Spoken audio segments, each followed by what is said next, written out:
Wife planned divorce. Take half his business, she laughed. Then I acted, so I exposed her lies, watching her perfect plan and her family crumble before me. The silence in my dining room was deafening as I connected my tablet to the TV screen, the familiar weight of the remote trembling slightly in my calloused hands. 47 desperate messages from Alexandra would flood my phone in just 3 days, each one more pathetic than the last. But right now, watching her face drain of all color as her own voice filled the room through our speakers, I felt nothing but cold, crystalline satisfaction. I'm already working on it, her recorded voice announced to her stunned family, the words crisp and clear through our sound system. My lawyer says we can take half his business too. The wine glass slipped from her mother's trembling fingers, expensive Bordeaux spreading across my handcrafted dining table like spilled blood, staining the wood I'd personally selected and finished with my own hands. 3 days earlier, I had been the perfect husband, stepping into our garage for extra chairs while hosting her family's annual spring dinner. The irony wasn't lost on me. I was literally providing support for the very people who were about to reveal their complete contempt for everything I'd built. That's when I heard my brother-in-law Thomas say those words that would shatter my world like a sledgehammer through glass. I still can't believe you married this loser. Dad's right, you need to divorce him before you have kids and get stuck forever. What came next felt like taking that sledgehammer directly to my chest, the impact reverberating through every bone in my body. Alexandra, my wife of 7 years, the woman I'd supported through law school while building my construction business from absolutely nothing, replied with the kind of casual cruelty that only comes from months of careful planning. Already working on it. My lawyer says we can take half his business too. Standing there in the dim garage, surrounded by the tools and equipment that had built our life together, folding chairs forgotten in my trembling hands, I felt something fundamental shift inside me. It was like watching the foundation of a house crack in real time. You know the whole structure is about to come down, but there's that surreal moment of stillness before the collapse.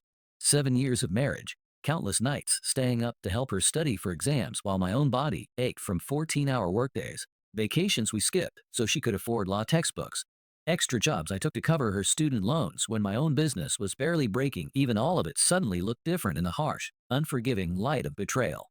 They kept talking, their voices carrying clearly in the crisp evening air, laughing about someone named Dominic being a much better fit for her, how she'd wasted her best years with me while I was playing construction. Have you ever had a moment where your entire reality just shifts? Where everything you believed about your life, every memory you treasured, every sacrifice you made, reveals itself as an elaborate lie constructed by the person you trusted most. But I didn't yell, didn't confront them. Something inside me went ice cold, calculating. I quietly backed away, grabbed those folding chairs, took 3 deep breaths, and plastered on the fakest smile of my life. Walking back inside, I caught a glimpse of myself in the hallway mirror. I looked perfectly normal. Inside was nuclear wasteland. Let me back up and paint you the full picture. I'm James, 34, and I built my construction business from absolutely nothing after dropping out of community college when the academic world proved it wasn't designed for someone like me. Started with just me and a beat-up Ford pickup that barely passed inspection, working odd jobs and scraping together enough cash to buy my first set of professional tools. Now I've got 5 crews running projects across the county, from custom homes to commercial renovations. Nothing massive by Fortune 500 standards, but it pays the bills and then some, providing steady work for good people who understand the value of building something with their hands. Alexandra, 32, is my wife of 7 years, was my wife, I should say. I supported her through law school completely, paid tuition, rent, groceries, everything while building my business from the ground up, often working 18-hour days to make ends meet. She comes from upper middle class money, the kind of family that never really approved of the blue-collar guy their daughter brought home, though they were always careful to couch their disapproval in terms of concern for Alexandra's future. Her father Elijah is some kind of financial advisor who speaks in condescending tones and firm handshakes that last just long enough to establish dominance. Her mother Pamela sells real estate to other wealthy people and has never missed an opportunity to critique our home decor choices. Her brother Thomas thinks his business degree makes him God's gift to capitalism, constantly dropping phrases like market optimization and strategic positioning while managing a mid-level marketing job. I always knew they thought she could do better. The side comments about my little business or asking when I'd go back to school never stopped. But Alexandra always defended me, or so I thought. That Saturday dinner had been going normally until the moment it wasn't. I'd been up since 6 getting the smoker ready for the brisket. I'd been dry aging all week. Alexandra was more tense than usual, snapping at me for small things. but I chalked it up to the usual family dinner stress. Everyone arrived around for her parents, Thomas and his wife, her younger sister Magnolia, who's still in grad school, and somehow managed to escape the family's insufferable superiority complex. Alexandra's mother immediately started critiquing our living room furniture arrangement while her father asked pointed questions about how business was going, with that tone suggesting he was waiting for me to admit failure. By 6, we were ready to eat. I'd set up the dining table with our good plates, the ones we got as wedding gifts and barely use, but realized we needed 2 more chairs from the garage. As I headed out through the side door, I heard voices around the corner of the house. Thomas and Alexandra were standing by the azaleas, sharing a cigarette, which was weird since she'd supposedly quit 3 years ago. I was about to call out when I heard my name. I froze. Thomas was saying how he still couldn't believe she married this loser, how their dad was right that she needed to divorce me before having kids and getting stuck forever. What Alexandra said next felt like taking a sledgehammer to the chest. She was already working on it, and her lawyer said they could take half my business too. I stood there completely numb as they laughed about how I had no idea what was coming. They kept talking about Dominic being a much better fit for her, how she'd wasted her best years with me while I was playing construction worker. The rest of that dinner was surreal. I poured wine, carved the brisket, laughed at her dad's terrible jokes, and watched my wife, this stranger across the table, act like everything was normal. I studied her face, trying to find the woman I married. Had she always looked at me with that barely concealed contempt, or was I just seeing it now? When her mom complimented the food and asked for my secret recipe, I nearly lost it. 7 years of family dinners, and now she decides I might have something worth knowing. After they left around 11, Alexandra started cleaning up, humming to herself. Humming like she hadn't just destroyed our entire life. I told her I'd finish the dishes and she should get some rest. She kissed my cheek and said I was such a good husband. The audacity nearly made me vomit. After she went to bed, I checked her laptop. Password protected and new for her, but I knew she used the same pattern for most accounts. Third try, I was in. The emails to her lawyer started 3 months ago. The plan was to file after she secured a partnership at her firm, using my income to help establish her status, then divorcing me once she locked it in. There were spreadsheets documenting my business assets, our accounts, even a timeline for the divorce. Then I found the transfer record showing she'd been moving small amounts to a separate account for months, just under amounts that would trigger notifications. Smart lawyer, smart woman. I checked our joint savings, 20,000 missing. The money I'd been putting aside for business expansion, our future. Then I found the texts with someone saved as D. Apparently Dominic wasn't just a better fit. He was already test driving my replacement. The texts went back 6 months. I didn't sleep that night, or the next. Called in sick to work Monday, first time in 3 years, and met with a divorce attorney while Alexandra was at the office. Guy named Mike who a buddy recommended. Told him everything, showed him the screenshots I'd taken. Mike laid it out straight. In our state, she could potentially get half my business value since it grew substantially during our marriage, even though she never lifted a finger to help with it. Even though I built it from nothing while supporting her through school. When he told me the potential settlement amount, I almost blacked out. Everything I'd built, everything I'd sacrificed for her, cut in half and handed to the woman who was planning to blindside me. I remember asking Mike, "So what, I just bend over and take it?" He started talking about amicable settlements and minimizing damages, but I was already gone mentally. Something fundamental had shifted inside me. That night, Alexandra asked if I was feeling better, brought home soup, acted concerned. I played along, said I was just tired, probably coming down with something. She suggested I see a doctor. The performance was Oscar-worthy. I nodded, thanked her for caring, told her I loved her. She said it back without hesitation, those 3 meaningless words falling from her lips while she planned my financial execution. Here's the thing about building something from nothing. It requires intelligence, strategy, patience. Alexandra and her family always underestimated me. They saw the calloused hands and lack of degree and assumed I was simple. They never understood that construction isn't just manual labor. It's problem solving, project management, reading people, knowing when someone's trying to screw you over. I started making phone calls the next morning, first to my bank, then to my business partner, then to a few key clients. By noon, I had a plan forming. By dinner, I knew exactly what I was going to do. Alexandra wanted war? Fine. But she was bringing a butter knife to a chainsaw fight. The morning after my confrontation revelation, Alexandra left for work like any normal day. Kissed me goodbye, reminded me to call the plumber about that leaky faucet in the guest bathroom, asked if I could pick up her dry cleaning. The absolute normality of it was surreal, like watching someone sleepwalk through a minefield they'd planted themselves. As soon as her car pulled out of the driveway, I got to work. First order of business was securing my actual business. Called my accountant Frank for an emergency meeting at the coffee shop down the street from my office. When you're building a business while supporting someone through school, you make compromises. Sometimes you don't document everything perfectly because you're exhausted from working 14-hour days. Alexandra knew this, had even helped with some of our early tax filings when we couldn't afford a proper accountant. The coffee shop meeting was eye-opening. Frank looked like he hadn't slept in days.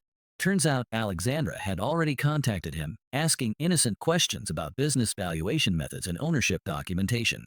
She'd claimed she was helping me prepare for a potential investor meeting. Frank, not knowing what was really happening, had given her some surface-level info, but felt uncomfortable enough to flag it.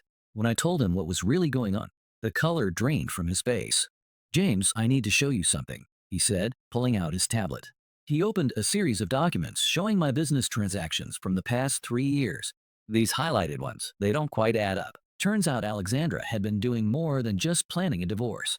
She'd been creating a paper trail to make it look like I was mishandling business funds. Small discrepancies in dates, amounts moved between accounts at odd times, invoices with inconsistent numbering. Nothing illegal. She was too smart for that, but enough to make things look messy in divorce court. Enough to justify bringing in a forensic accountant who would cost me thousands and find absolutely nothing wrong, but would drag out proceedings for months. Frank and I spent 3 hours documenting everything properly, creating clear trails, showing all transactions were legitimate. We accelerated payments to suppliers, paid off equipment loans early, and documented Alexandra's complete non-involvement in the business operation. Next stop, the bank. I'd been stewing on something Alexandra's brother had said at that dinner, a comment about their parents helping her when the time comes. I had a hunch, and hunches in construction often save your ass. At the bank, I spoke with our financial advisor and confirmed what I suspected. Alexandra had applied for a home equity line of credit against our house 2 weeks ago. The house that's primarily in my name because I made the down payment with pre-marriage savings. The house that I renovated myself, adding nearly $100,000 in value. I was still listed as a required signatory, but the paperwork was moving through the system. One more week, and she would have had access to about $200,000 in cash that I would be partially responsible for repaying. The advisor seemed uncomfortable when I explained I didn't authorize this. After showing my ID and marriage certificate, I was able to cancel the application. Then I moved half of our joint savings into my personal account, exactly the amount I had contributed. That night over dinner, Alexandra seemed distracted, checking her phone constantly. When I asked about her day, she gave vague answers. Then her phone buzzed again, and I caught a glimpse of the name on the screen. Dominic. "Who's Dominic?" I asked, keeping my voice casual while reaching for more pasta.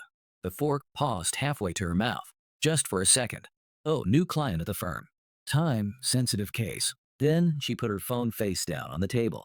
That slight hesitation told me everything. "Must be important if he's texting you during dinner," I said, still playing the relaxed husband. She gave me this tight smile. "You know how it is. Some people don't respect boundaries." The irony almost made me choke on my garlic bread. After dinner, she said she needed to finish some work and disappeared into the home office. I could hear her voice, low and intimate. Not her client voice. Not her talking to family voice. Her bedroom voice. "Can't just call whenever you want." "No, he doesn't suspect anything. Just be patient." "Yes, I miss you too." Each word was another nail in the coffin of whatever feelings I still had for her. The rage I'd been tamping down threatened to boil over. I wanted to burst through that door, to confront her, to end this charade right now. But that would have ruined everything. Wednesday morning, I accidentally left divorce papers I'd printed out visible on my nightstand. Not filled in, just the standard forms from the county website. When I came back from my shower, they were slightly moved. She'd looked at them, but she said nothing. Neither did I. At work, I quietly began preparation. Called in favors from clients who owed me not for money, for information. Turns out Dominic wasn't just some random guy. He was a close friend of Thomas, Alexandra's brother. They'd gone to college together. He came from the same kind of money as her family, the kind of guy her parents had always wanted for her. Here's where it gets interesting. Dominic had been at several family events I'd skipped over the years because I was working. Birthday parties, a ski trip, even a cruise I couldn't go on because I was finishing a big project, the project that actually established my business.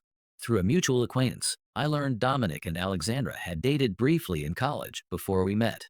The pieces were falling into place. This wasn't just an affair. This was a long game. Thursday morning brought my coffee meetup with Magnolia. She arrived looking nervous, ordered some complicated coffee drink, and picked at a muffin while making small talk. Finally, she took a deep breath and told me what I needed to hear. She'd known about Alexandra and Dominic for months, had caught them together at their parents' lake house during that family weekend I'd missed because of a water damage emergency at a job site. She'd confronted Alexandra, who swore it was a one-time mistake. But it wasn't. Alexandra had confided in Magnolia recently, drunk after a family dinner I'd also missed, told her the whole plan. Stay with me until making partner, then upgrade to Dominic with half my assets as her golden parachute. Magnolia was telling me this because she couldn't stomach it anymore. Said she'd always liked me, thought I was good for her sister, couldn't understand why her family never gave me a fair chance. As she left, she hugged me and whispered that she was sorry. It was the first genuine human connection I'd felt in days. Thursday night, I set the next phase in motion. Created a fake business emergency, called Alexandra saying I needed all hands on deck for a crisis meeting the next night. Major client threatening to pull out, potential financial disaster, needed her support and her family's advice. She hesitated, said she had plans. I pushed harder, let my voice crack a little, said I was scared of losing everything we built. Played on her guilt.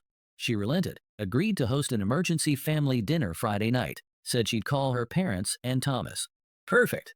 Friday morning, I put the final touches on my preparations. Set up the dining room with printouts hidden in a folder by my seat. Loaded all the evidence onto a tablet, screenshots, recordings, financial records, everything. Picked up her favorite dessert from that bakery across town she loves so much. When I got home, Alexandra was already there, setting the table with our good plates again. The symmetry wasn't lost on me. Another family dinner, same stage, entirely different play about to unfold. She seemed jittery, checking her phone constantly. When I asked if everyone was confirmed for dinner, she nodded distractedly, said her parents were bringing wine. Thomas and his wife would be there too. I suggested inviting Magnolia as well. Alexandra looked surprised but agreed, texting her sister while I watched. The gang would all be there. Perfect. Under the shower spray, I rehearsed what I would say, how I would present the evidence, the order of revelations for maximum impact. It felt surreal, like planning a presentation for the most important client meeting ever. I got dressed in the clothes Alexandra had always said made me look most professional: dark jeans, blue button-down, leather shoes instead of work boots. The costume for my final performance as her doting husband. The doorbell rang. Alexandra jumped, quickly ending a hushed phone call. Her parents arrived first, her father bringing an expensive bottle of wine as promised. He shook my hand with that same condescending grip, already asking about this business emergency with barely concealed satisfaction in his voice, probably hoping to finally witness my professional downfall. Thomas and his wife arrived next, followed shortly by Magnolia, who couldn't quite meet my eyes. The gang was all here, all the players in position. As we moved to the dining room, Alexandra put her hand on my arm, asking if I was okay. The concern in her voice sounded so genuine that for a split second, I almost doubted everything. Almost wondered if I'd constructed an elaborate conspiracy theory out of coincidences and misunderstandings. Then her phone buzzed in her pocket. I saw Dominic's name flash on the screen before she quickly silenced it, and any last shred of doubt evaporated. I took my seat at the head of the table, the folder of evidence beside my plate. Alexandra sat to my right, her father to my left. The symmetry was perfect, just like the dinner where I discovered her betrayal. But now I was the one with secrets. As Alexandra's mother asked about wine pairings, I caught Magnolia watching me with a strange expression, part curiosity, part dread. She knew something was coming, just not what. I stood up, wine glass in hand, and everyone fell silent, expecting me to explain the business emergency. I smiled at each of them in turn, saving Alexandra for last. Before we get to the reason I called this meeting, I said, raising my glass, I'd like to propose a toast. To family, to loyalty, and to finally seeing things clearly. The confusion on their faces was just the beginning. They had no idea what was coming next, and neither did Alexandra.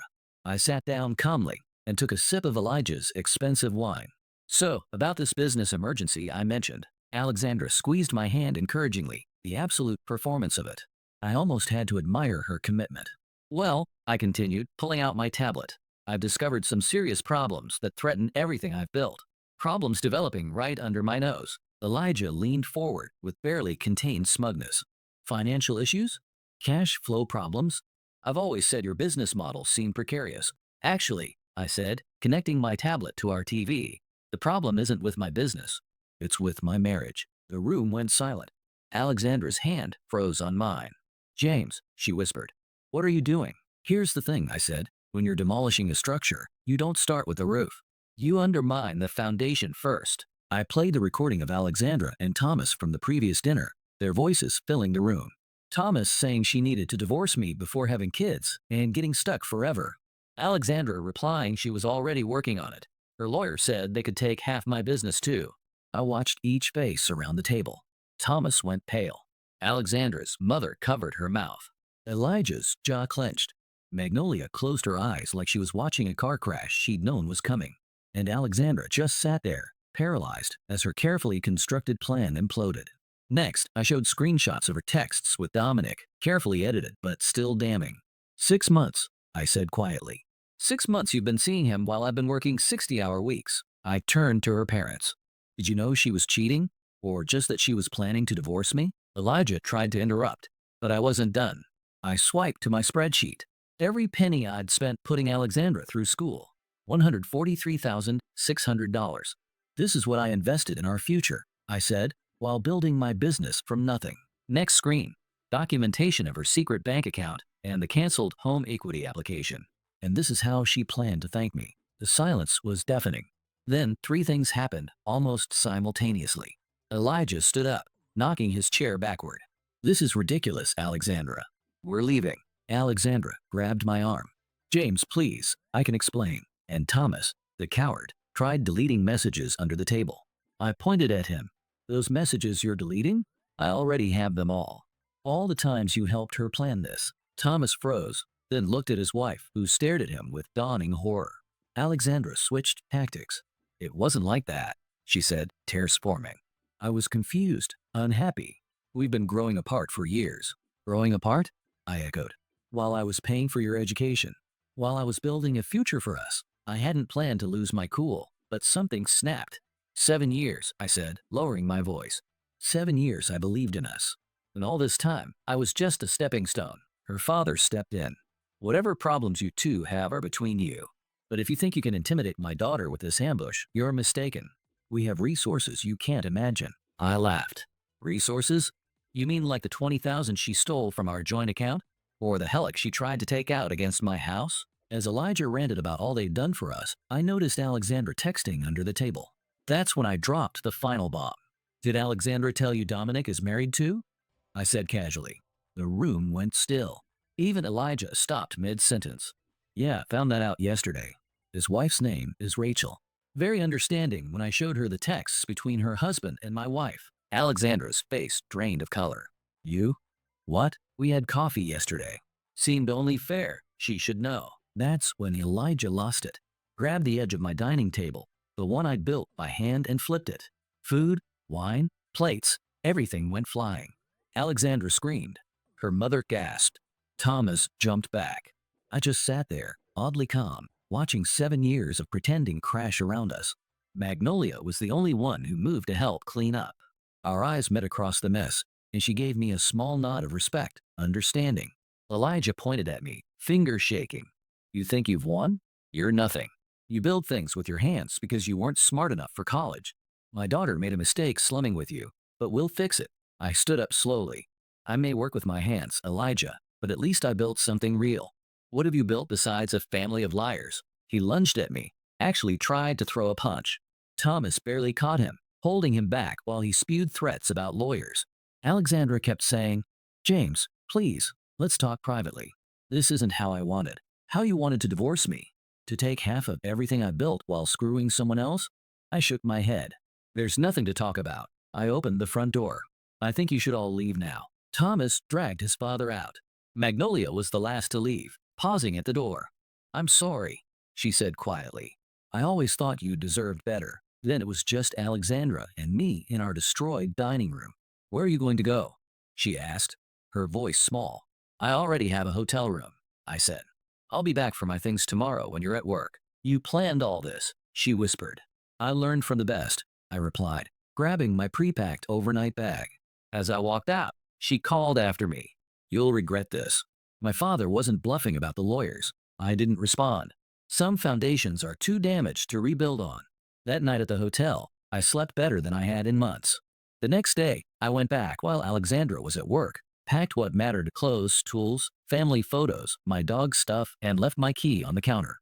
For 2 days, I stayed off social media, ignored emails, focused on setting up my new place. The dog adjusted quickly. Animals know when something's wrong in a house. On the third morning, I finally turned my phone back on. It immediately started buzzing. 47 WhatsApp messages from Alexandra, ranging from furious to pleading. The first ones were all caps rage. "How dare you embarrass me like that? And you've ruined everything." Then they shifted. "James, please call me. We need to talk. And I know I made a mistake, but we can work through this." By message 30, she was bargaining. "I'll go to therapy. I'll cut off my family. Just please talk to me." Message 45 was simple: "I'm sorry." The final two came at 3:14 a.m. I told Dominic everything. About the money, about the divorce plans. He says we should still be together. And then, he just called to break things off. Said he's trying to save his marriage with Rachel. I have nobody now. I read through them without responding, feeling nothing but tired. Not satisfaction. Not vindication. Just emptiness. Like finishing a tough job and realizing the client will never appreciate the work. As I scrolled, another message popped up. "James, I know you've read these. Please just tell me what you want." "Money? The house. I'll sign whatever you want." After everything, she still didn't get it. This was never about money. It was about betrayal, years wasted, trust stolen. I finally responded. "I've already sent the divorce papers to your office. All I want is for this to be over quickly." Her reply came instantly. "Can we meet? Please? Just to talk?" Before I could respond, my phone rang. Mike, my lawyer. Rachel, Dominic's wife, had reached out to him after I'd shown her the evidence. She'd done her own digging and discovered Dominic had pulled similar schemes with other women. She wanted to compare notes for our divorce proceedings. As Mike talked, I looked around my sparse apartment, a mattress on the floor, boxes unpacked, the dog watching me with patient eyes. This wasn't how I'd imagined my life at 34, starting over again. But sometimes you have to tear everything down to fix a compromised foundation.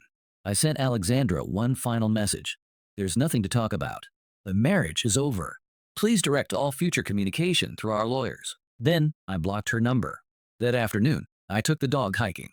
My phone buzzed with a text from Magnolia. "Heard you moved out. Alexandra is staying with our parents. Dad's on the warpath, but Mom's finally asking questions about what really happened. Think his perfect daughter facade is cracking." I replied. "Thanks for letting me know. Hope you're okay in all this." Her response: "I am. Better than okay, actually." Finally told them, "I'm dropping out of the program they chose for me to pursue what I actually want." Guess your courage was contagious. As the sun set, I watched my dog explore, tail wagging without a care. 7 years gone, countless hours, work, a future planned and destroyed. But also freedom, truth, a chance to rebuild something authentic. My phone buzzed. Rachel, confirming our coffee meetup, with a link to a support group for people dealing with divorces involving financial deception. Apparently, it's more common than I realized. I pocketed my phone and called the dog. Time to head back, make dinner, maybe unpack. Small steps, one day at a time. Like any good building project, the foundation comes first. And this time, I'm making damn sure it's solid.